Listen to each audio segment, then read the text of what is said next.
Hello viewers, সবাই কেমন আছেন? আশা করি ভালো আছেন। আমিও আছি মোটামুটি, আপনাদের দোয়ায় ভালো। তবে তেমন একটা ভালো নাই, কারণ আমি দীর্ঘদিন থেকে অসুস্থই থাকি বেশ।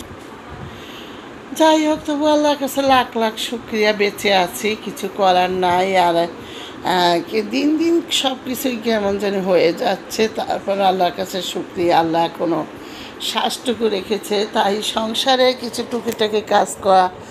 মানে এত শরীর খারাপ, তারপরে সংসারে কাজ না করে পাচ্ছি না। সংসারে টুকিটাকি কাজ করে থেকে রোজার মাসটা পুরো রোজাটা রাখলাম একেবারে। মানে তারপরে ঈদ শুরু হলে কিন্তু ঈদে কোথাও যেতে পারি নাই।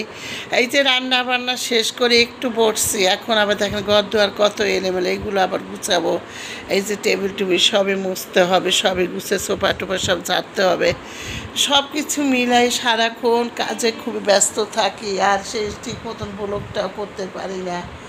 মানে কি আর বলবো, ঘর দুয়ার গুছান কাচা সব কিছু মিলাইয়া এই দেখেন কত এলোমেলো। এই ওল্লাগুলা দেখেন, এইটা আমি ছাড়া কেউ একটু গুছানোর নাই, একটু আছে কিন্তু তারা করবে না, তাদের মানে ইচ্ছে করে না। যাই হোক, মানুষে আমাকে দেখলে মনে করে কি আমি মনে হয় কোনো কাজ করি না, কিন্তু আমি কিন্তু অনেক অনেক অনেক কাজ করি। কিন্তু মানে দেখলে মনে হয় কি আমি এত সুখী, এত সুখী ব্যক্তি। মানে আমাকে দেখলে মনে হয় কি আমি কোনো কাজ কাম পারিই না।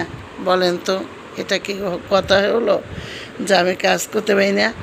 যাই হোক, কি আর মেয়েদেরকে কাজ করতেই হবে, সেটা কুটিপতি হোক আর একটু কি যাই হোক, একটু হলে করতে হবে। সংসারে কাজ না করলে, বসে বসে থাকলে মানুষের হার্টে মানে হাড়ের ভিতরেও মানে জং পড়ে। যেমন লোহা যদি না ঘষেন তাহলে একটা জং পড়ে মরিচা পড়ে যায় না, সেরকম মানুষেরও মরিচা পড়ে যায়।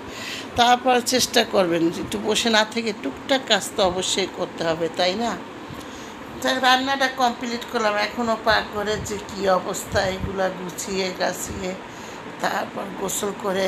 আসলে আমরা এত সব করি, তারপর টায়ার্ড লাগে, নামাজটা ঠিক মতন টাইম মতন পড়তে পারি না। কিন্তু এটা ঠিক না, নামাজটা আপনারা টাইম মতন পড়বেন। তাই হ্যাঁ, আপনার গোসল করতে যদি দেখেন লেট হচ্ছে, আপনি তাড়াতাড়ি পায়জামাটা চেঞ্জ করে, জামাটা চেঞ্জ করতে হয় না, পায়জামাটা চেঞ্জ করে উঁচু করে একটা নতুন একটা পায়জামা পরে নামাজটা সেরে নেবেন। তারপরে আপনি আস্তে ধীরে কাজ কাম সেরে ফেলবেন। এই আর কি আর করবো, মানে টুকিটাকি কাজ শেষ, তার কোনো শেষ নাই। কাজ করতে করতে শেষ। ডাইনিং টেবিলটা একটু গুছাই ফেলছি, গুছালাম। এই যে আমাদের ডাইনিং টেবিলটা গুছাইলাম, এখনও অনেক গুছানোর বাকি আছে। পাকঘরটা রান্নারা কমপ্লিট করছি কেবল। এই যে দেখেন, লাউ দিয়ে চিংড়ি মাছ দিয়ে রান্না করছি, একটা কম করি নেই। এই যে ইলিশ মাছ, আমাদের বাসায় একটু পোড়া পোড়া ইলিশ মাছ খায়। এই যে ইলিশ মাছ করেছি। এই যে একটা রান্না, এটা পুঁটি মাছ আর আলু চচ্চড়ি, আর পাশে একটু, এটা আজকে নেই, এটা কালকের। পাকটা এখন একটু টাক মুছবো, মোছার বাকি আছে। মোটামুটি এই কটা এতটি হাঁড়ি পাতিল সব ধুইলাম, এখন একটু টুকটাক মোছার বাকি আছে। একটু মোছা হয়ে গেলে পাকঘরটা আমার টুকটাক হয়ে যাবে। কাজের শেষ নেই, বললাম না, কাজ আর কাজ, কাজের কোনো শেষ নেই। এই যে দেখেন, এটা হলো আমার বেডরুম।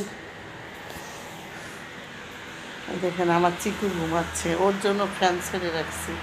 জমিদার দেখেন আমার বিছনায় ঘুমাইতে আছে, দেখেন ওর জন্য এই ফ্যানটা ছেড়ে রাখছি। এই যে এই ফ্যানটার বাতাস খাচ্ছে, কীভাবে ঘুমায় দেখেন। কত জমিদার আমরা পালি। এটা আমার বেডরুম, সে ঘুমাচ্ছে, ও কি আরামে ঘুমাচ্ছে, আর বলার নাই। যাই হোক, এই হইল আমার দৈনন্দিন। দেখেন সাহেবে বাহিরে গেছে, লঙ্গিটা এরকম রেখে গেছে, সেটা এখন আমি ভাজ করবো, তারপরে ভাজ করা হবে। এই এখন আমার কী আর করবো, কিছু করে না। বলার পর আমার মেয়েটা এখন নিল ভাজ করতে। এই না, হ্যাঁ, কিছু দেবো না।